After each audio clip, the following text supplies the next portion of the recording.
সুপ্রিয় দর্শক, আসসালামু আলাইকুম। নিউজ বাংলা 24-এ আপনাদেরকে স্বাগতম।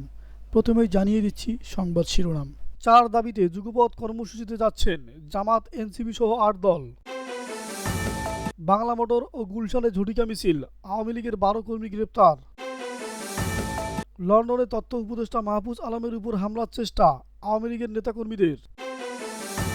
পিআর পদ্ধতিতে নির্বাচনের জন্য আমরা আন্দোলন করব, কড়া হুঁশিয়ারি ফয়জুল করিম।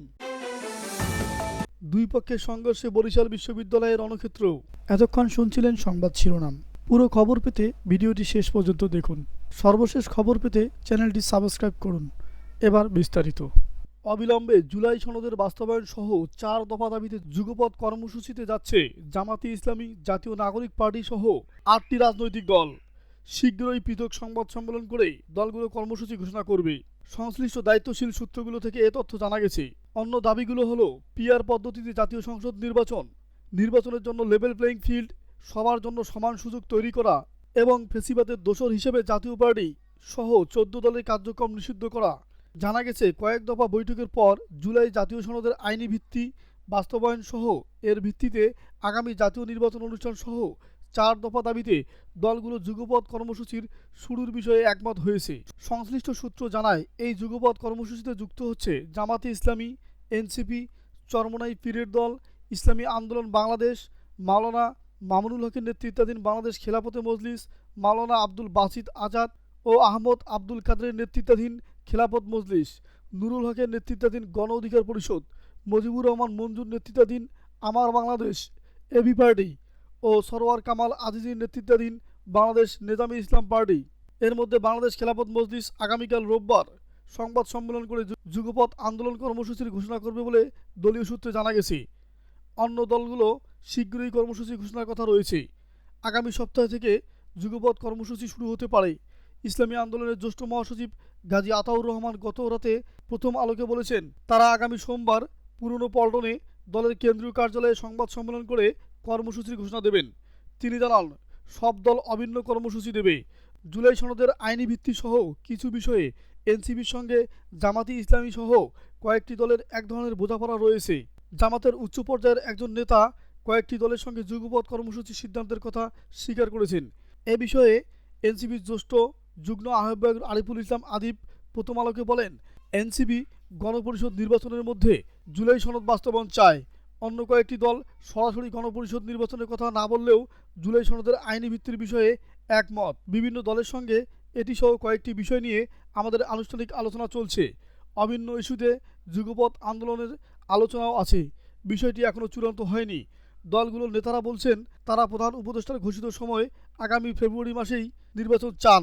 জুলাই সনদের ভিত্তিতেই সেই নির্বাচন চান। তবে পিআর পদ্ধতির যে দাবি তা নিয়ে এই 8 দলের মধ্যে মতভিন্নতা আছে। সংসদের নিম্নকক্ষ ও উচ্চকক্ষ দুই পক্ষেই পিআর চায়, আর কোনো দল শুধু উচ্চকক্ষেই পিআর চায়। এ কারণেই দলগুলো পিআরের দাবি যার যার মতো করে উপস্থাপন করবে। এছাড়া জাতীয় পার্টির কার্যক্রম নিষিদ্ধের দাবির বিষয়ে 8টি দলের নেতাকর্মীরা একমত হয়েছেন। তারা বলেছেন, ফেসিবাদী দল হিসেবে আওয়ামী লীগের কার্যক্রম নিষিদ্ধ করা হলে ফেসিবাদের দোসর জাতীয় পার্টি ও 14 দল জোটভুক্ত দলগুলোর কার্যক্রম কেন নিষিদ্ধ হবে না। জামাত, ইসলামী আন্দোলন, এনসিপি সহ কয়েকটি দল পিআর পদ্ধতিতে নির্বাচনের অনুষ্ঠান সহ গুরুত্বপূর্ণ মৌলিক সংস্কারের বিষয়ে জাতীয় ঐক্যমত্য কমিশনের সংলাপ সোচ্চার ভূমিকা রাখতে দেখা গেছে। এবার 8টি দল ঐক্যবদ্ধভাবে যুগপৎ কর্মসূচিতে নামছে। রাজধানীর বাংলা মোটর ও গুলশান এলাকায় শুক্রবার ঝটিকা মিছিল করার সময় কার্যক্রম নিষিদ্ধ আওয়ামী লীগ এর অঙ্গ সংগঠনের 12 সদস্যকে গ্রেপ্তার করেছে পুলিশ।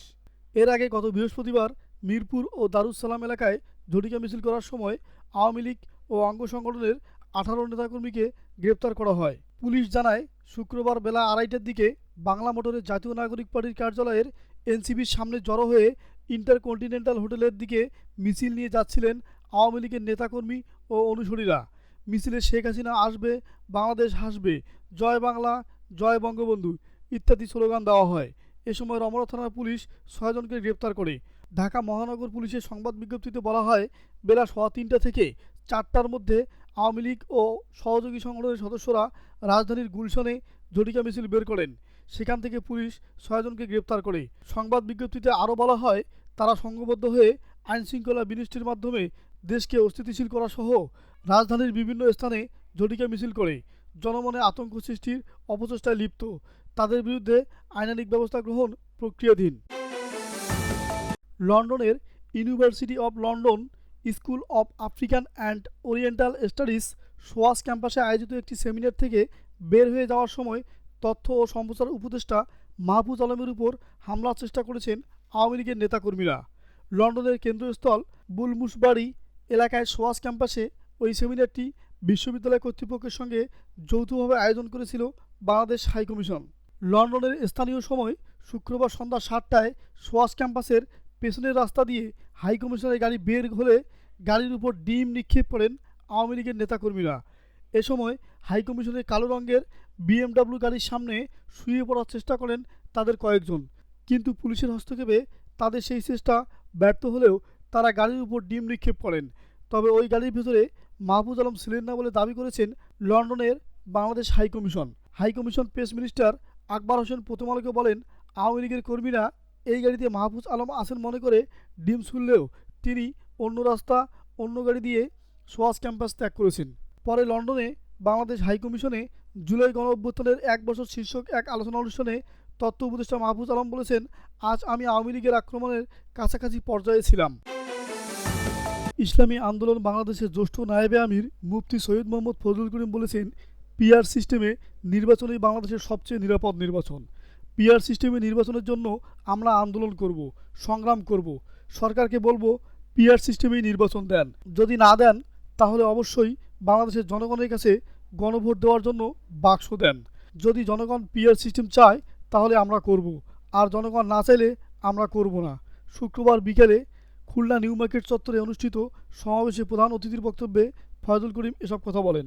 সমাবেশে তিনি বলেন, বিএনপির কোনো ভোট নেই।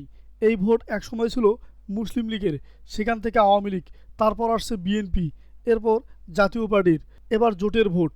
ভোট পরিবর্তনশীল, কারো জন্ম দেওয়া ভোট নেই। ভোটাররা সবসময় দেখবে কার কাছে তার জানমাল নিরাপদ আছে।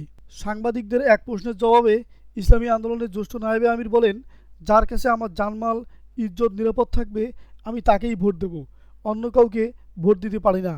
তোমরা যে অঙ্ক করছো আগের হিসাব শেষ হয়ে গেছে, এখন ডিজিটাল যুগ, যুগ পরিবর্তন হয়ে গেছে।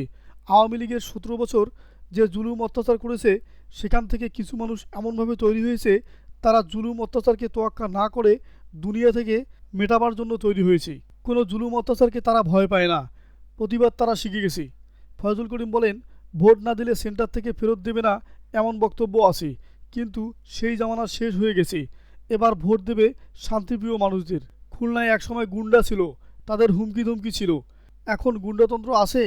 এই গুন্ডাতন্ত্র অস্ত্রতন্ত্র আস্তে আস্তে বিদায় হয়ে যাবে। এখন আর মানুষ অস্ত্রতন্ত্রকে ভয় পায় না। দলের খুলনা মহানগর জ্যেষ্ঠ সভাপতি মোহাম্মদ নাসির উদ্দিনের সভাপতিত্বে ও মহানগর সেক্রেটারি মুফতি ইমরান হোসেনের সঞ্চালনায় সমাবেশে অন্যদের মধ্যে বক্তব্য দেন মুজিবুর রহমান, আবু তাহের হাফেজ, আব্দুল লতিফ, জাহাঙ্গীর হোসেন, মাওলানা শরীফ সাইদুর রহমান, হাফেজ শহীদুল ইসলাম, শেখ হাসান ওবায়দুল করিম প্রমুখ। সমাবেশ শেষে নগরীতে বিক্ষোভ মিছিল বের করা হয়।